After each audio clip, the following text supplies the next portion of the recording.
But Julie said, "Oh, I wasn't worried about you. I didn't want my horses to take a tumble."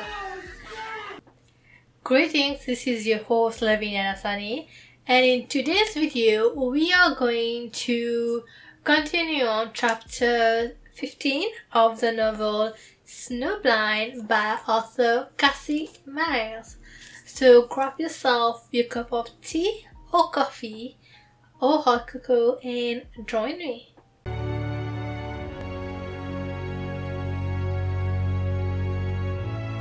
Welcome. So in the previous video, we saw that Brady found a journal that was filled with sticky notes inside of Lauren's car.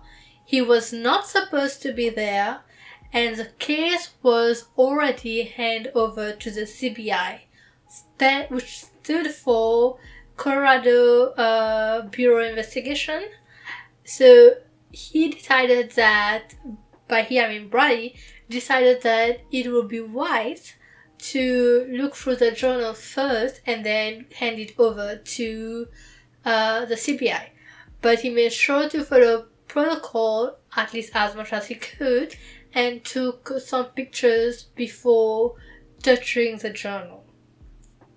So in this next video, we are going to jump right into chapter 15 and see what's going to happen.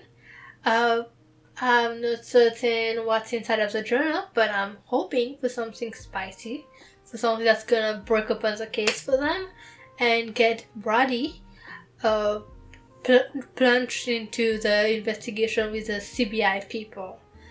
From the previous chapter, I'm going to assume that by the end of this novel, Brady is either going to be becoming the sheriff, or applying for the position at least, or becoming a part of the CBI team, which will basically get him out of Acadia, which I believe he had a love and hate relationship with. He didn't want to get out, but at the same time he wanted to. So let's see what's going to happen in this next one. I do hope you enjoy this video, and if you do want to get yourself this book to read on your own time, like always, the link is in the description below.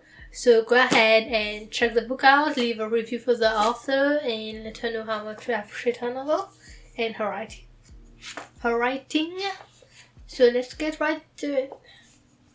Okay then, so the chapter starts spicy. So it have not told us what was in the journal yet, but it just started with Sasha flinging open her hotel door after Brady knocked on it and grabbing the front of his jacket and putting him inside, which was a surprising show of his strength for a tiny or petite woman like her.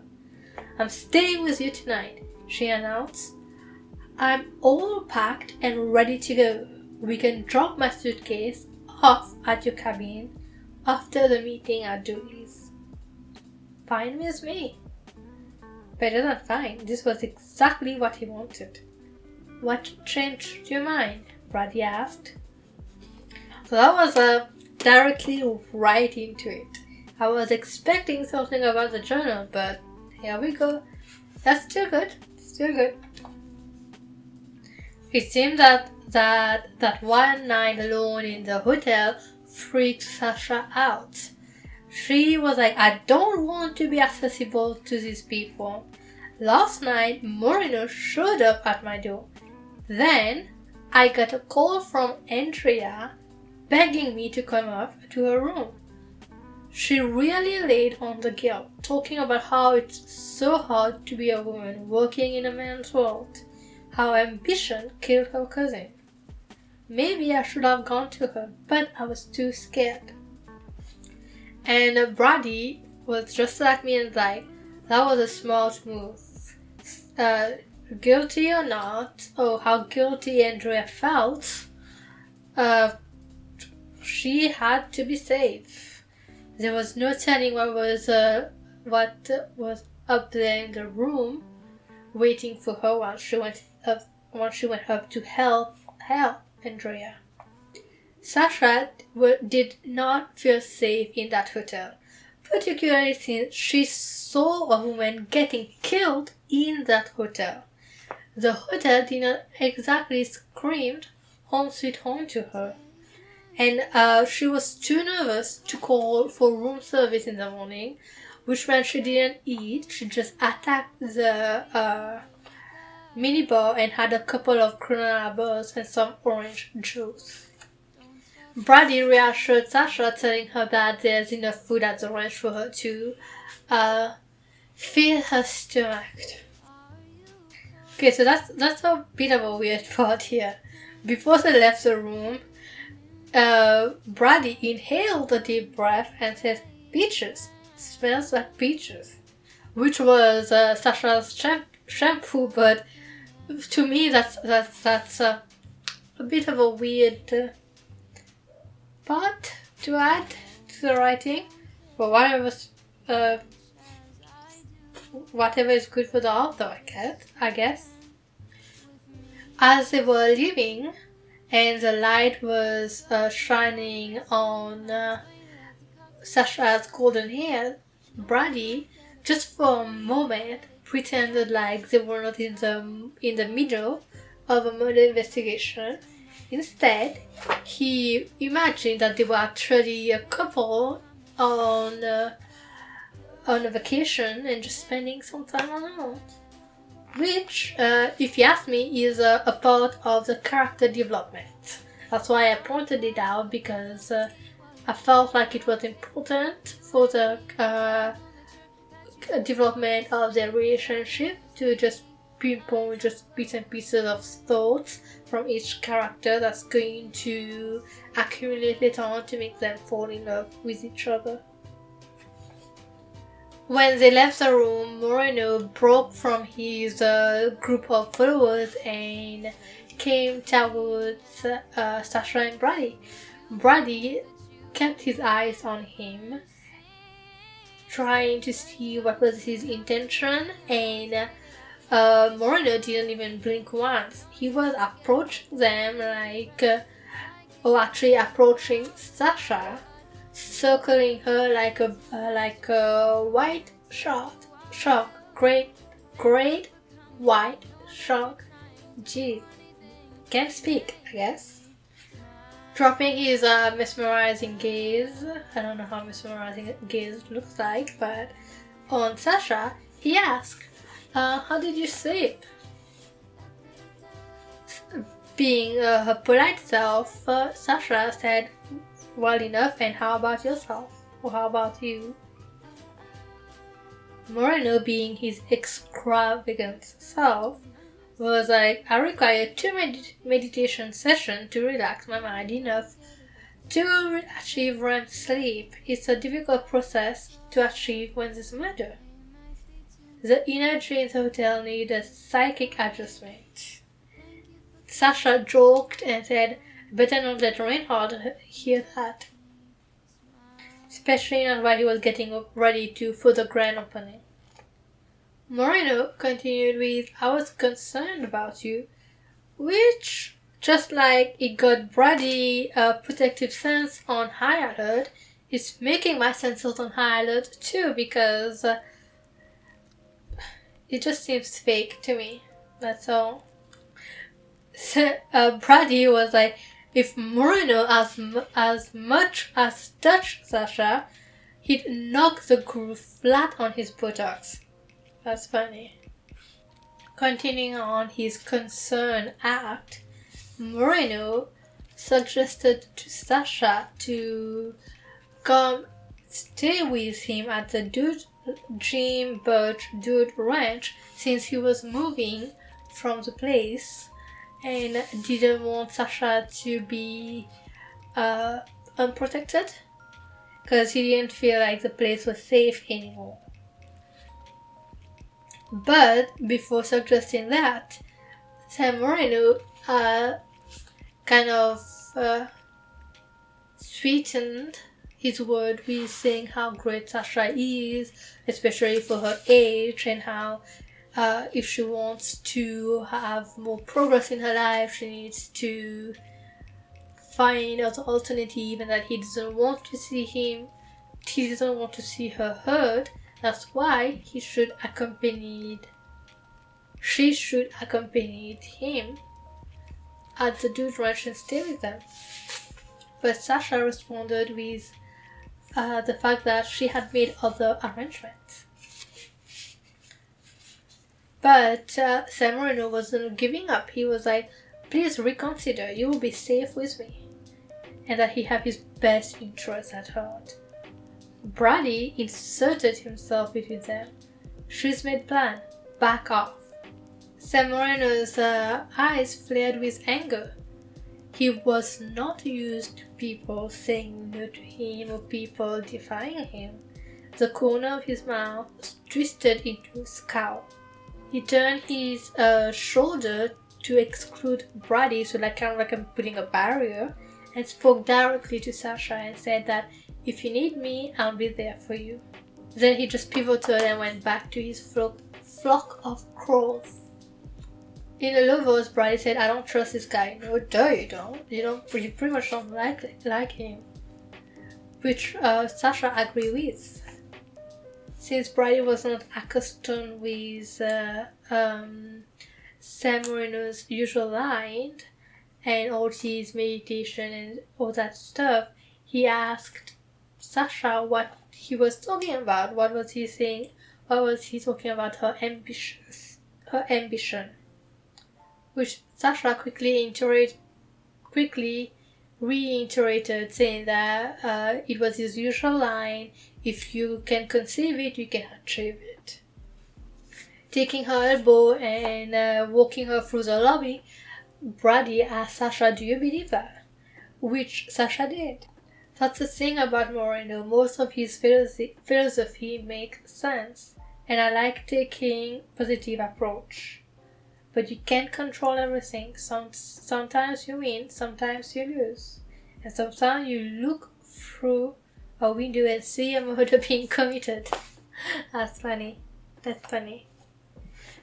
But going to Moreno, like even if his philosophy makes sense, it seems to me it's just like a broad philosophical ideas which applies to pretty much everyone. So it's kind of like a con artist if you're asking me.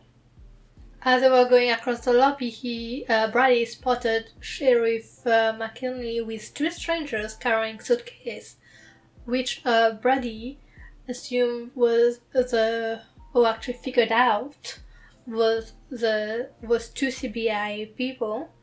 And noticing this, the journal at the back of his pocket was basically burning his butt. And the police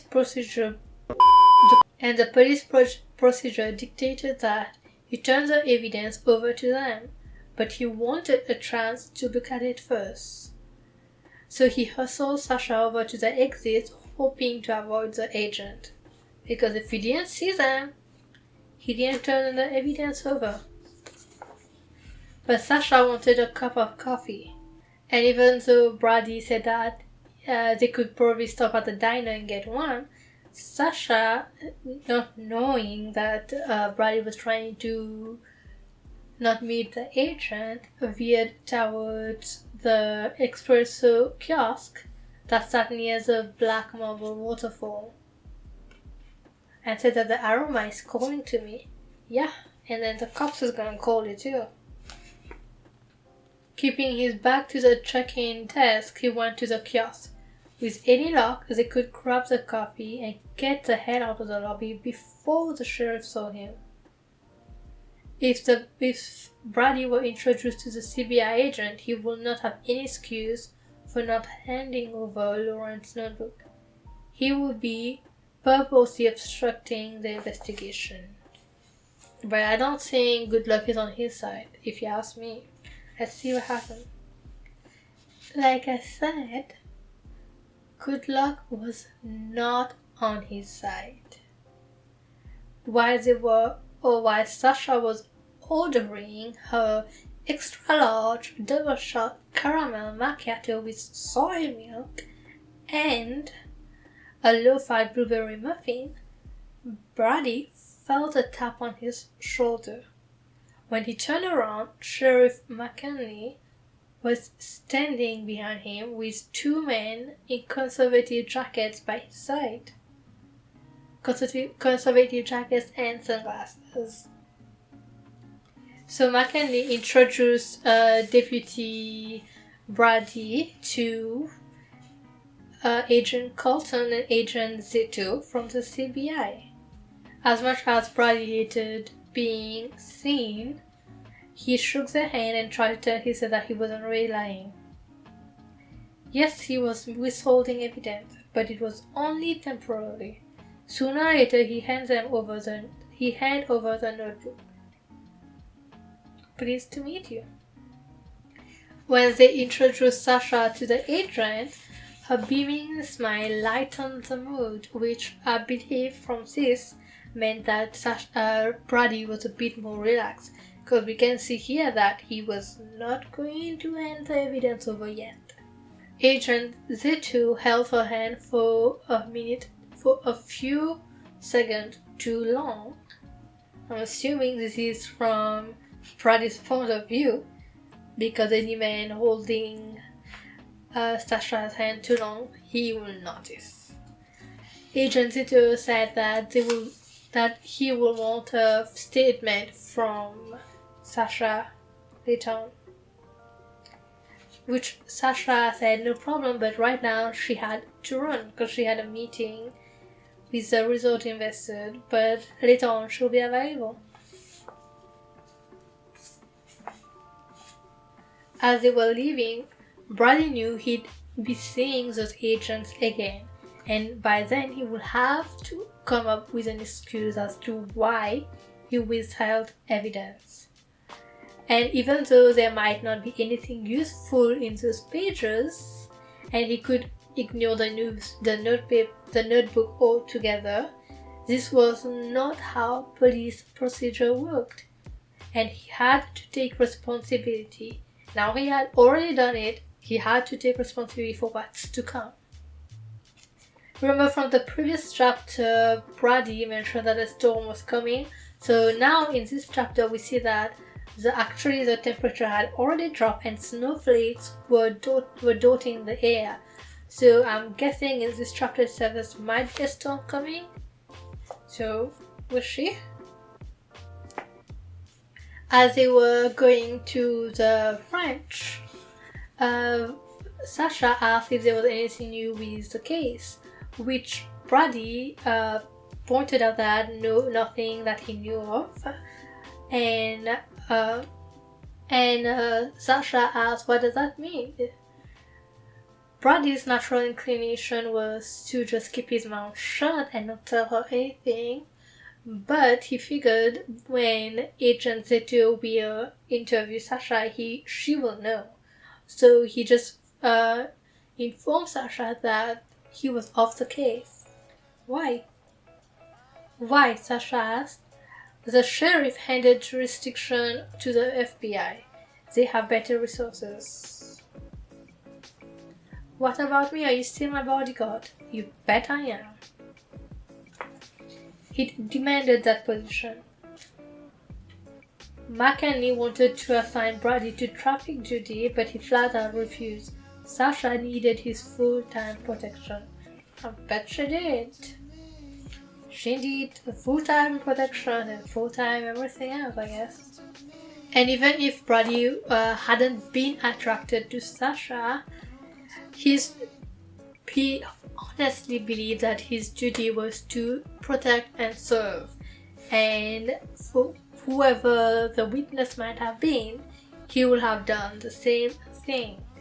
And even though with working the job that he does in the small town, he doesn't do much protecting and serving, he still believes that's what he ought to do. Sasha pointed out that it was not fair, especially since Brady was the one who made a lot of headway with the case. and Brady wanted to believe that was true, even though he lacked the formal training to conduct a homicide investigation. He had a lawman instinct and an innate ability to see through alibis and find the truth. Like his uncle had said, poker sense. Brady needed to learn to trust his gut. There's only one thing that's important, he said, finding the killer and making sure no one else gets hurt. You're not giving up, are you? When Brady glanced over at Sasha, he noticed the serious look in her big blue eyes and said that you asked her hard questions, don't you? Which Sasha made a point to inform Brady that it was important to her because she was in danger and she could get killed, and that Brady needed to believe that he was a good detective.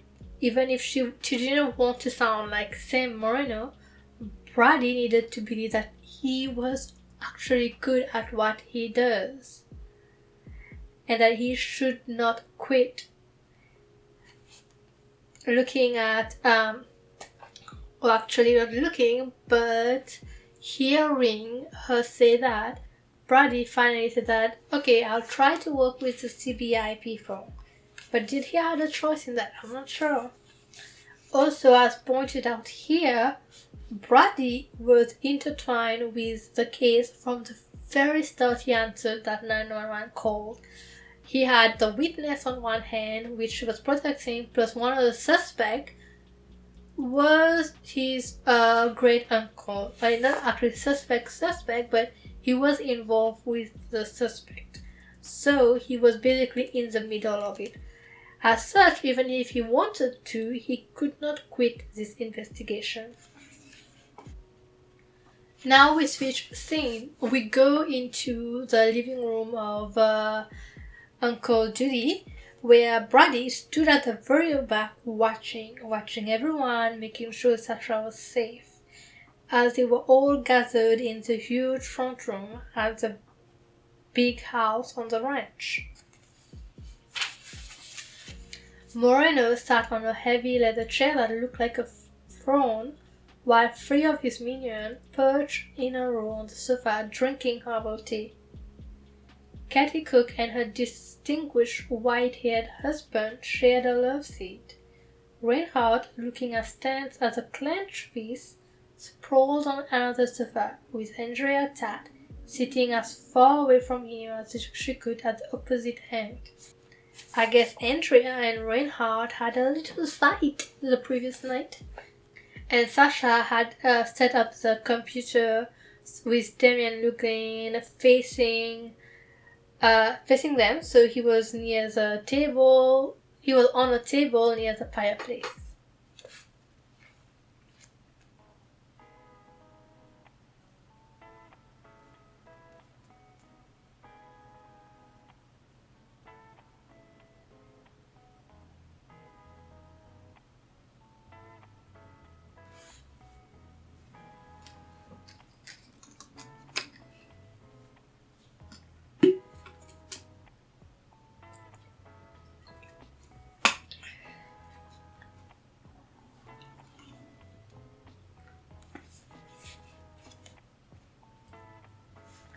Uncle Judy, he's funny, okay?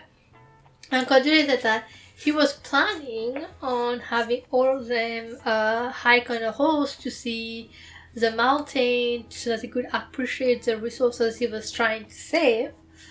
But he said he eventually decided not to because he didn't want to be stuck in the storm. And Katie was like, thank you, I was worried we would be injured. But Judy said, oh, I wasn't worried about you, I didn't want my horses to take a tumble. Brady stifled the urge to chuckle. If I was in his place, I will too. But I will be feeling miserably. As Brady stood at the back, he had first planned to go in Judy's office to study Lawrence's journal, but he decided against it because he perceived that Dooley was planning something and he wanted to know what it was. And Brady was right, Dooley had something planned. He wanted the partners in their business to pay for a better equipped sheriff department and to make sure that the law enforcement expand in Arcadia, especially with the crime, and they didn't have any resources, which Reinhardt disagreed with because he felt like this was a problem for the county. But he didn't have much say since it was in his hotel that the crime occurred. But Reinhardt pointed out that he paid for it. He paid for a security officer like Jacobson to make sure that the place was fully equipped and fully functional and protected.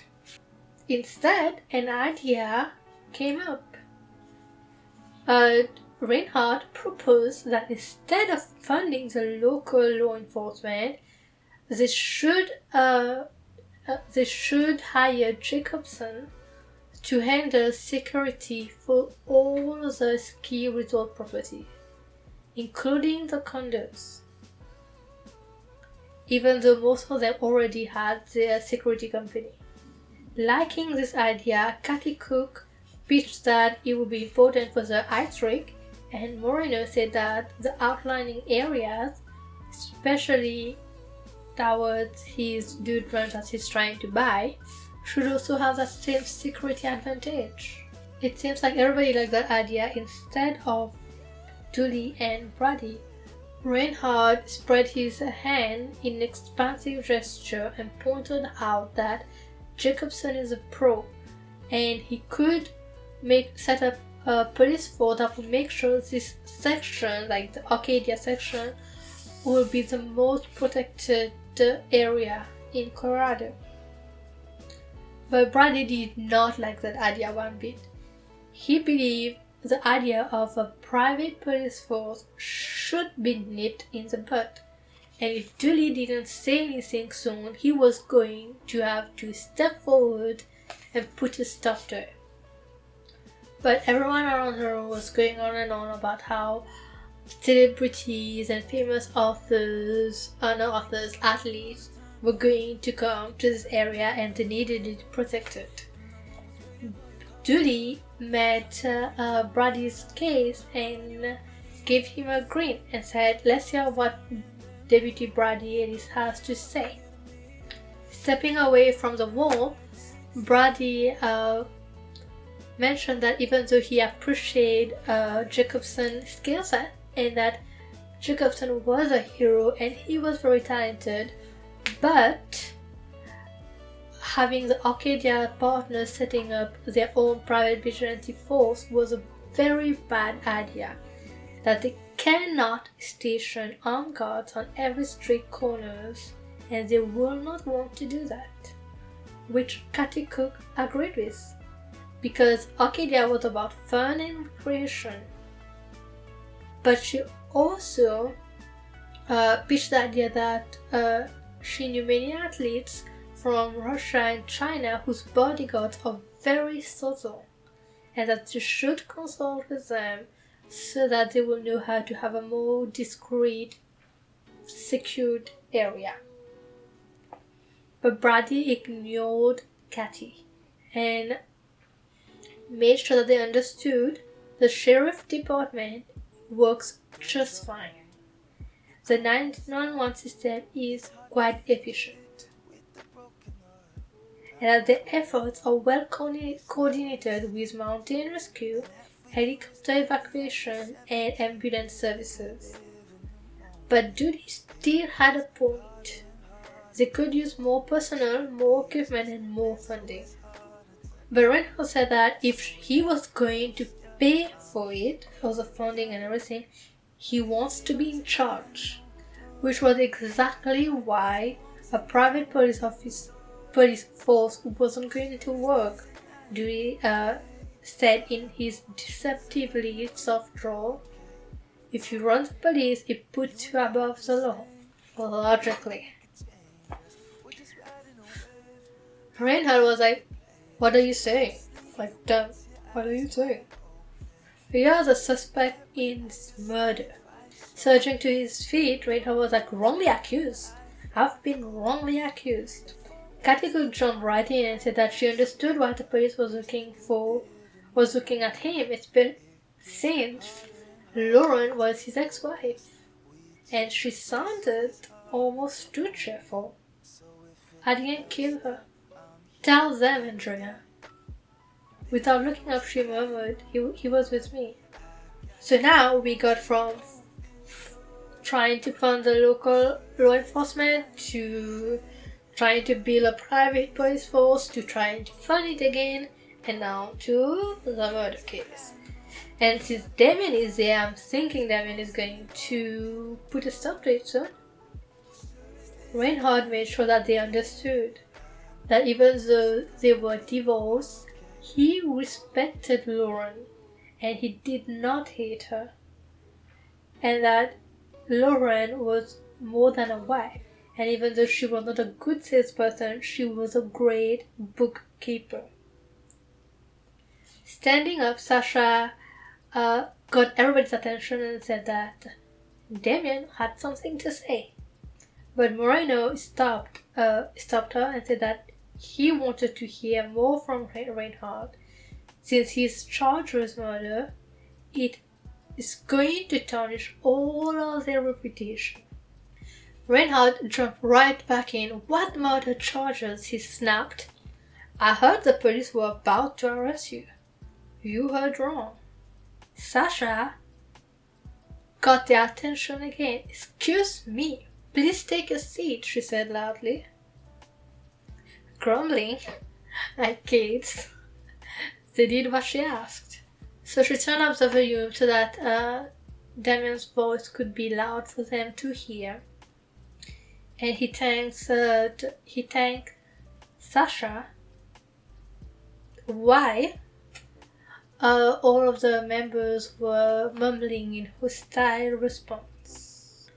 Damien let them know that over the next few days they will all be questioned by the police and the CBI, but that they should not, and he made it clear, they should not talk to any of them without him present. And even if they do get their own attorney, that he should be present in those as well, because that's what he wanted and that's what's gonna be better for all of them. After Judy made a snorting comment about how that was possible since he was about 107 miles away, Damien made sure that they all understood that he was going to be over there this afternoon. He was about to leave right after this meeting. And that in the meantime, they should remember that there is a police officer among them right now. And they should avoid to speak of the crime in his presence. They all looked towards Brady. So Brady put his hat on and said, I'll be leaving. As Brady stepped on the front porch, closed the door behind himself and inhaled a deep breath. The killer was one of them. He knew it and so did they. So I believe now he's taking Uncle Stewie's advice and trusting his gut. So let's see what's going to happen next. Since he's out of the meeting, he had the opportunity to look at the journal. So I'm guessing in chapter 70 we'll have a look inside of the journal. Let me know how you found this particular chapter. If you did like this video, please drop a like, subscribe and turn on that bell notification for next time.